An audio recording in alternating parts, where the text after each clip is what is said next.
Hey guys, welcome to another episode of the Vinyl Den, your channel for record collecting by record collectors. I'm Nick. It's Tuesday, time to talk about some new releases coming out this Friday, September 15th. There's a little over 400 albums coming out this week. I got 13 on the list. There's a bunch of links down below. Make sure you go check them out. There's links for the Vinyl Den Facebook group, for the merch page, for the Spotify and Apple Music playlists we put together every week, and the Patreon page. Make sure you go check all that out. Of course, if you enjoyed the episode, make sure you give me a thumbs up. Hit that subscribe button down below. Make sure you hit that notification bell so you're notified every time I release new episodes. Like I said in the intro, there's a little over 400 albums coming out this week. I'm only going to talk about 13 on the show today, so if there's something I don't talk about, make sure you drop me a comment down below. Let me know what you're looking forward to picking up this week. And like always, if you're unable to find any of these in your local brick and mortar stores, I'll put links down below. They should all be available online. The first one looks like it's going to be a pretty cool box set coming out this week. This is The Who, Who's Next? First released in 1971. It was their fifth studio album. There's a couple of different versions of this going to be available. There's a 1 LP single version.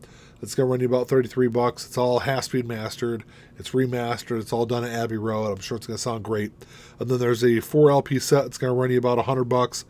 So the 4 LP set has a full concert from San Francisco from it's November 12th, 1971.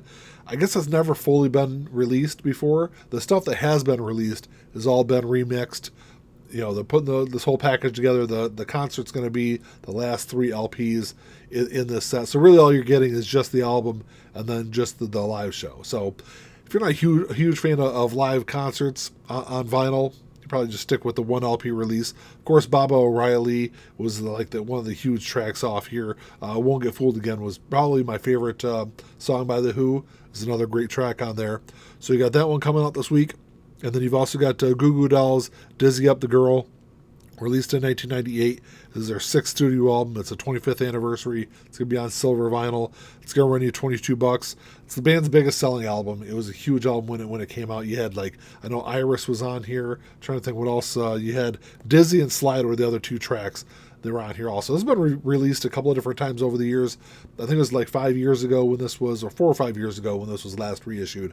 And even those reissues are $125 to $200 on Discogs. So it's long overdue to get a reissue, because those are it's a good album, but it's not really worth $100+ to me. I'll definitely pick it up for $22 though. So over the last several months, Cake has been reissuing a lot of their albums, and got another release coming out this week. This is Comfort Eagle, released in 2001. It was the band's 4th studio album. It's going to run you about $26 online. It's the first time this has been available outside of the box set. So the box set was released for Record Store Day in 2014. It was a huge release. The box set sells for thousands of dollars now if you want to grab a copy of it. But this is the first time it's available outside of that set.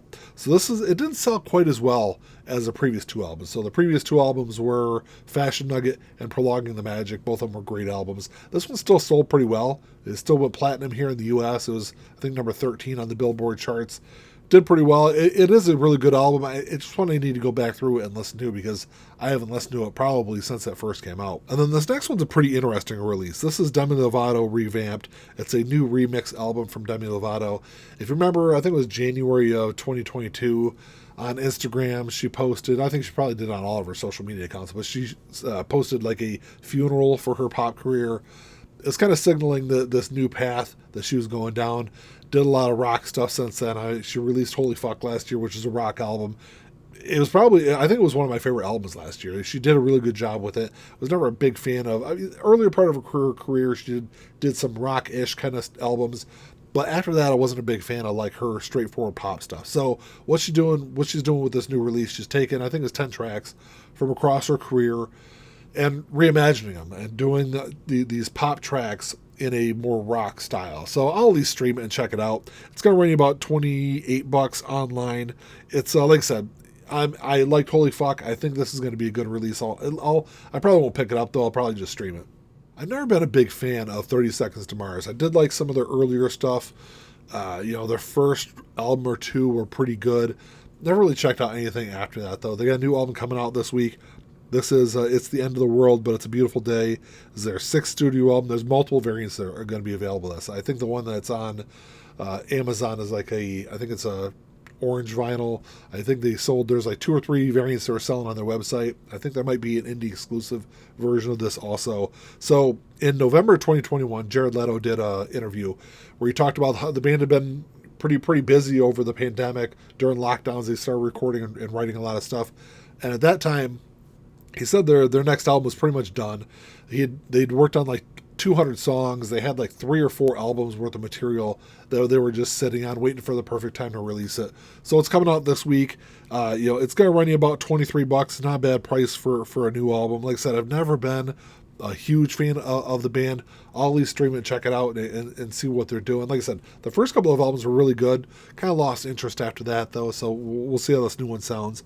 And then the next one, this is Baroness Stone. It's the band's new album, 6th studio album. There's also multiple variants of this that are coming out. There's an indie exclusive version of this also. It's going to run you about $24 online.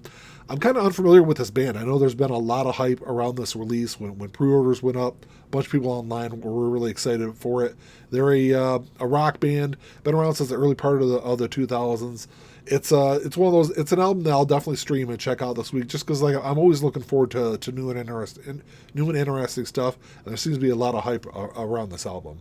There's a great compilation coming out this week. This is Foreigner Records, released in 1982. So this is a compilation of songs off their first 4 albums, which I think Agent Provocateur is probably their best album, which came out after this compilation. So it's kind of missing that, but it does have a lot of great stuff on this album. It's going to run you about $24. There's 2 different versions of this is going to be available. There's a black version that's going to be available in record stores, and then there's a clear Walmart exclusive. It's one of the band's best-selling albums. It's a great compilation. When it comes to Foreigner, I can do like this is a great compilation, and then 4 and Agent Provocateur are probably really all I need from the band. Even though I do like their debut album also, which the debut album is coming out for October. And then you got Huey Lewis and the News Sports also coming out this week. So this was released October 15th, 1983, which is celebrating its 40th anniversary on the 40th anniversary of its release. So I thought that was pretty cool. This was the band's 3rd studio album. It's going to run you $28 online. 2 different versions of this. There's a black version and there's a green version. I'm not sure which one's going to be in stores and which one's online. It was a gigantic album when it came out. I think there was 4 or 5 top 10 singles on here. It's probably one of my favorite 80s albums. With the 50th anniversary of hip-hop this year, we've seen a bunch of great rap albums get released lately. But this is Public Enemy, Power to the People and the Beats, Public Enemy's Greatest Hits. This was released back in 2005. 18 great tracks from across Public Enemy's career. It's a double LP. It's on blood red with black smoke vinyl, so just a red and black splatter is what it looks like. It's going to run you about $38 online. It is an Amazon exclusive. Public Enemy, man, I've long loved that group. They were like my entry point into rap music in the late 80s, and one of those founding fathers of the late 80s rap revolution that we all went through. Just a great album, great band. Of course, like Fight the Power, 911 is a Joke, like 2 huge tracks from that group. And then you got Pink Spider's Freakazoid coming out this week. This was released earlier this year. It's the band's 5th studio album. It's going to run you about $22 online. I think this is a black version. There's been like multiple color variants that have been released in the last couple of months, but I think this is just black vinyl. I didn't really see a description online. If you're not familiar with Pink Spiders, they're a great like indie kind of punk band. I saw them open for Less Than Jake earlier this year, put on a great show. Actually, the funny thing was their bass player, I took a picture of it and sent it to my wife. I thought the bass player looked like Post Malone, which I thought was really kind of funny, but a great band, put on a great set. I'm really looking forward to picking up this release. So to be honest, I'm not a big fan of the blues. Of course, I love a lot of the big legends, though. John Lee Hooker is one of my favorites. So this week you got It Serves You Right to Suffer. This was released back in 1966. This is going to be on red vinyl. It's going to run you about $33 online. This was originally part of this is released on Impulse, which I thought was really weird because Impulse is a jazz label. But I guess there for a while, the Impulse had a folk music division, which kind of focused on other kinds of music outside of jazz. And John Lee Hooker, this is an album where he's got some like rework stuff. He's got some new material. He put together this backing band, which had like largely like jazz backgrounds. And I think that's kind of why this album has a different sound, which I've always loved this album. I never knew why it kind of sounded differently than some of his other stuff though. So I guess that kind of makes sense with the whole Impulse background. So you got that one coming out this week. And then you got Beastie Boys, Root Down. This was first released back in 1995. This is an EP from the band. It's Amazon exclusive. It's going to run you about $30 online. So the first 3 tracks on this are all just different variants or variations of Root Down, which is a track off of Ill Communication. Great album. It's a good track. I'm not really sure why they picked that one for the CP. And then the remaining 7 tracks are all live recordings from the band. It's like, I think it was all from late 95, maybe early part of 96 also. That mid 90s to late 90s period from the band. That's when I saw them live for the first time. I think it was like 97 or 98 when I saw them. Put on one of the best concerts I've ever seen. So I think this is all available on streaming. So I'll go through, at least stream some of that live stuff for $30. So it's kind of a lot, I think, for an EP to grab. But so you got that one, and then the last one on the list this week is Bare Naked Ladies, In Flight. This is a new album from the band. It's kind of funny how they number their albums. It's either the 13th release from the band or the 18th release from the band. So they've got some albums from earlier in the career that I guess they don't really count as regular studio albums. But this one's going to run you about $30 online. This is produced by Eric Ratz. He's done a bunch of great stuff over the years. I've never been a big Bare Naked Ladies fan. I've always kind of just casually liked a couple of their first albums, but not really much after that.